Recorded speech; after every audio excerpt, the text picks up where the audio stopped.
En este tema hemos visto las antenas en radiocomunicaciones. El índice es corto, pero el tema ha sido bastante largo. Hemos hablado de cómo se transmite y cómo se recibe la energía electromagnética, lo que es una antena isotrópica, que es una antena ideal que radia en todas las direcciones. Hemos visto qué unidades de medida utilizamos para medir la transmisión de radiación electromagnética. Hemos visto que la transmisión se comporta de forma logarítmica y por tanto utilizamos decibelios para medirla.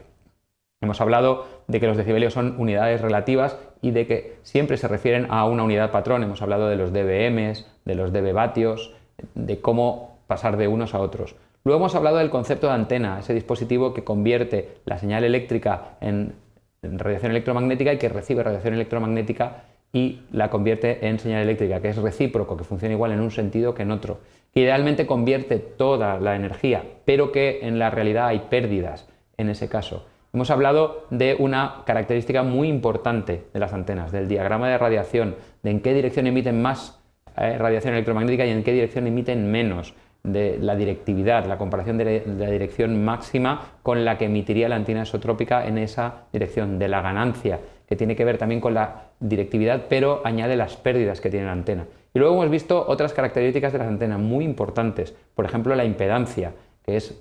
la relación entre voltaje y corriente, y que es muy importante que la antena esté adaptada al cable y a la fuente de alimentación para que no se pierda energía, y que eso nos va a determinar en qué frecuencias, en qué rango de frecuencias funciona bien la antena, cuál es el ancho de banda de la antena. También hemos visto que las antenas se pueden conectar a un cable balanceado,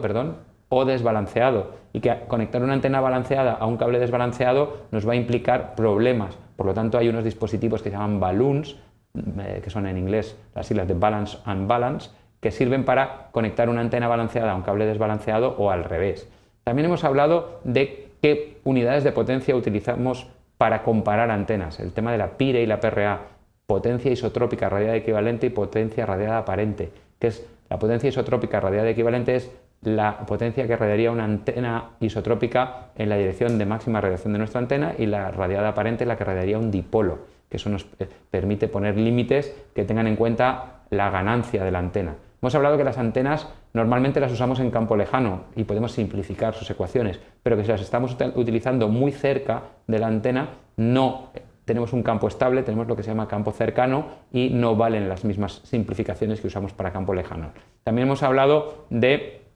el presupuesto del enlace, hemos hablado de cómo calcular la ganancia de la antena más las pérdidas del cable, menos las pérdidas del espacio libre, más la ganancia de la antena receptora, menos las pérdidas del cable, y que necesitamos un margen para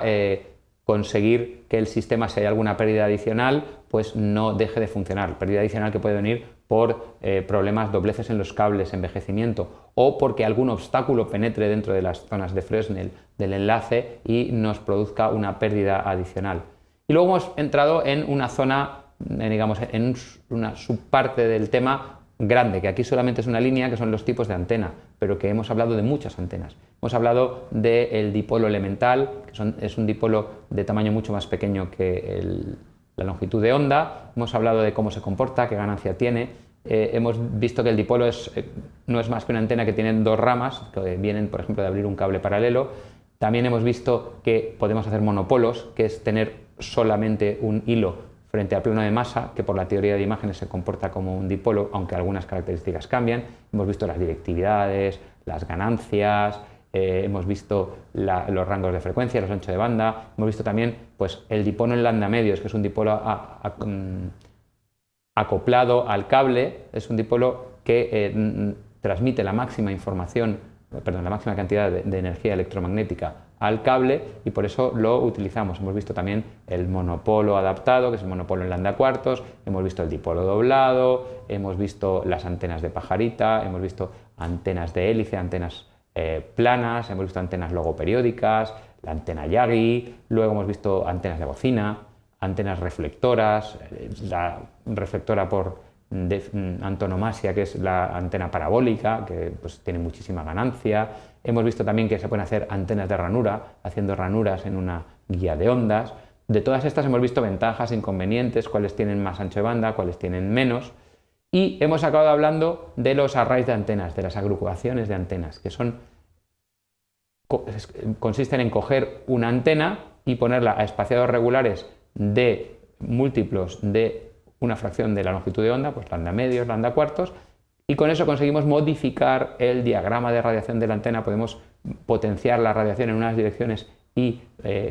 poner nulos en otras, y que estos arrays, aparte de con la distancia de las antenas, podemos jugar con la fase con la que alimentamos a cada antena, con lo cual podemos hacer que el haz, digamos, el haz de máxima recepción o de máxima radiación cambie de forma dinámica sin mover la ubicación de las antenas.